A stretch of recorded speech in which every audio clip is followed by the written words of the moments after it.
Kami dari kelompok 7 yang beranggotakan saya sendiri, Herwin Stanggang, dan teman saya. Saya Rondi Sinaga. Dan saya David Sinaga. Pada video ini kami akan menjelaskan hasil proyek kami, yaitu pembuatan paper mengenai pengaturan kecepatan motor servo DC dengan metode PID berbasis MATLAB. Yang pertama dimulai dari abstrak. Pada proyek ini akan dibuat sebuah pengaturan kecepatan motor servo dengan metode PID berbasis MATLAB, sehingga nantinya pengoperasian motor DC dapat dipertimbangkan dengan parameter yang mana berhubungan dengan kecepatannya. PID controller akan diterapkan pada kontrol kecepatan motor DC yang bertujuan untuk mendesain dan mensimulasikan sistem kontrol yang berbentuk menjaga kecepatan motor DC tetap konstan. Output yang diharapkan dari proyek ini nantinya adalah sebuah sistem yang dapat membandingkan kecepatan sebuah motor servo DC dengan menggunakan PID tergantung input yang diberikan. Yang selanjutnya adalah bagian pendahuluan. Metode-metode atau algoritma kendi yang menggunakan controller telah banyak berkembang. Penggunaannya disesuaikan dengan kebutuhan pengguna untuk meningkatkan performasi atau efisiensi tertentu. Controller mengambil sebuah peran penting dalam mendesain perilaku dari sistem. Oleh sebab itu, dalam paper ini dibuat sebuah controller dengan metode PID yang dapat mengidentifikasi output yang dihasilkan dari motor servo DC saat diberikan inputan.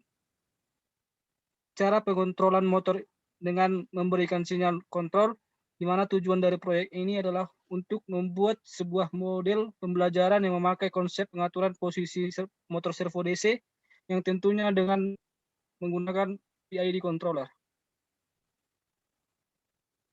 Selanjutnya kita masuk ke landasan teori. Nah, dalam pembuatan paper ini dibutuhkan sebuah teori yang terkait dengan elemen-elemen yang digunakan. Teori-teori tersebut disusun secara sistematis karena akan digunakan sebagai fondasi yang mendasari pembuatan sistem pengaturan posisi motor servo DC yang menggunakan metode PID controller. Nah, berikut ini adalah beberapa penyajian teori berupa definisi terkait elemen yang digunakan dalam perancangan sistem. Yang pertama yaitu model matematis untuk motor DC. Ini adalah rangkaian ekuivalen dari motor servo DC yang kami gunakan. Kemudian turunan dari pengatur model listrik dapat dituliskan sebagai berikut, yaitu seperti rumus di bawah ini. Kemudian yang kedua yaitu desain kontrol proporsional integral derivatif atau PID.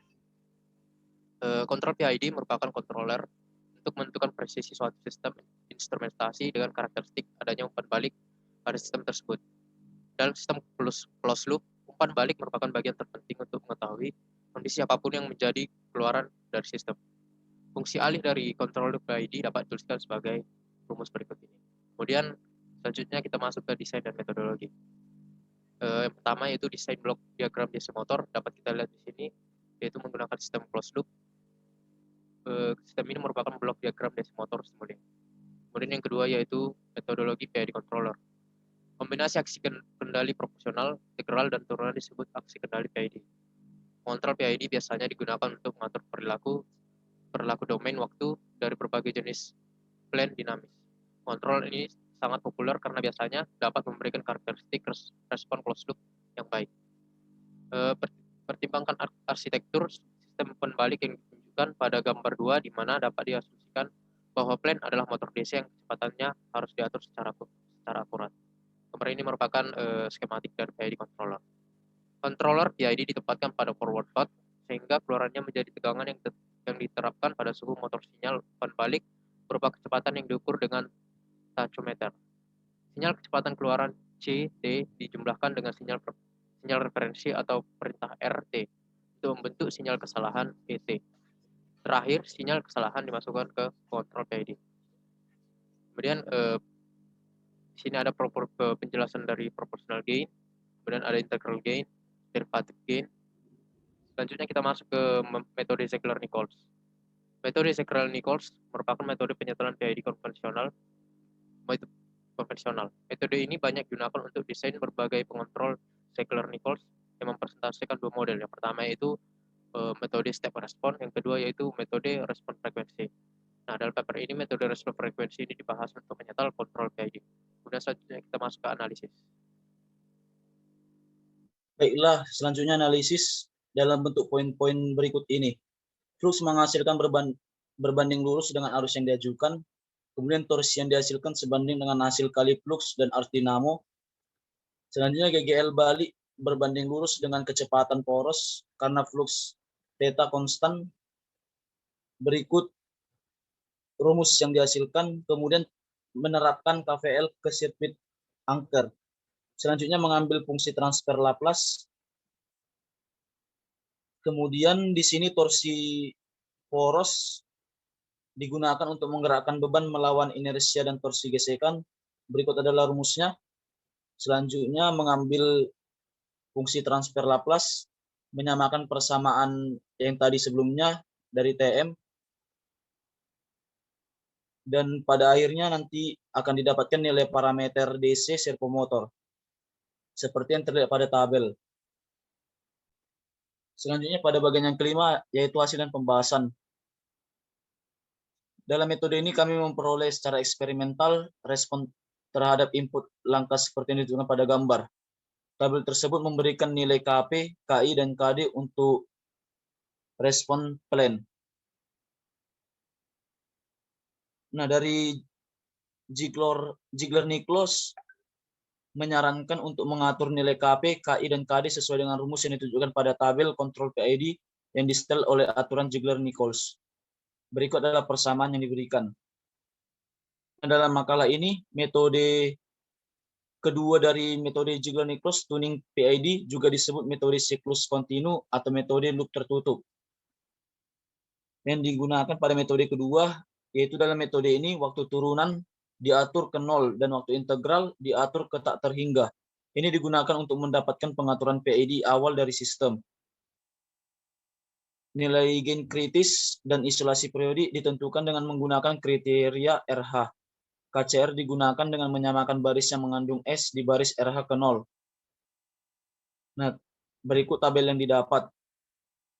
Selanjutnya, perhitungan KCR dan PCR.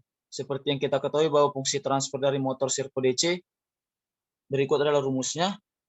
Kemudian dimasukkan nilai LA, RA, KM, KB, BM, dan JM.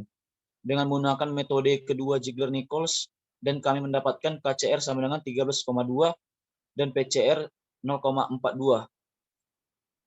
Selanjutnya, kami menggunakan PID controller dengan MATLAB Simulink. Pertama itu tanpa menggunakan PID, hasil yang kami dapatkan berikut.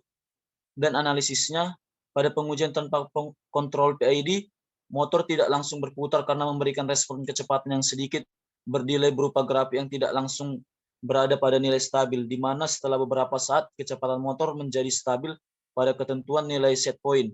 Dari hasil grafik yang didapat bahwa sistem yang digunakan memiliki respon yang kurang cepat.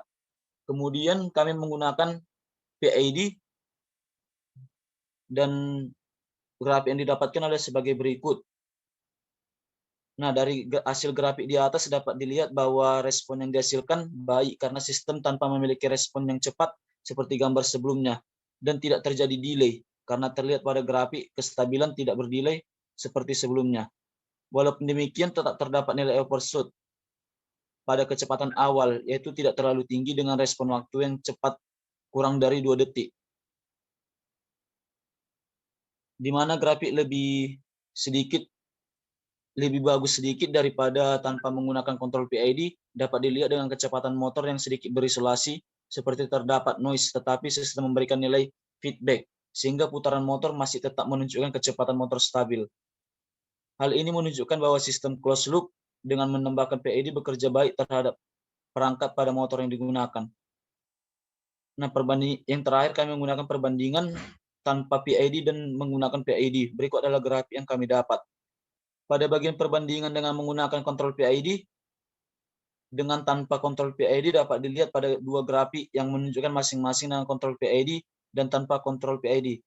Pada grafik dengan kontrol PID memiliki kecepatan putaran motor yang lebih tinggi, yaitu sekitar 225 rpm, sementara pada grafik di bawahnya, yaitu tanpa kontrol PID, dapat dilihat bahwa kecepatan lebih rendah, yaitu sekitar 25 rpm. Baik, bagian terakhir adalah kesimpulan. Kesimpulan dari paper ini adalah paper ini membahas tentang implementasi kendali berbasis MATLAB pada motor servo DC dengan menggunakan kendali PID. Maka digunakan sistem kendali loop tertutup untuk mengimplementasikannya. Yang kedua adalah untuk nilai KP, KI, dan KD yang berbeda, terdapat implementasi dan berbagai respon ditemukan. Didapati kecepatan dari sistem kontrol loop tertutup berhasil dilakukan dengan mendapatkan kecepatan motor servo yang lebih baik. Yang ketiga adalah kecepatan putaran motor servo pada grafik menggunakan kontrol PID lebih tinggi dibandingkan tanpa menggunakan kontrol PID. Selain itu juga grafik tanpa kontrol PID mengalami delay saat perputaran motor servo berbeda dengan grafik yang menggunakan kontrol PID yang secara langsung mengalami perputaran, namun terjadi sedikit overshoot dengan waktu kurang dari 2 detik. Oke, sekian video presentasi mengenai penjelasan paper kami. Jika ada tutur kata yang salah, mohon dimaafkan. Terima kasih.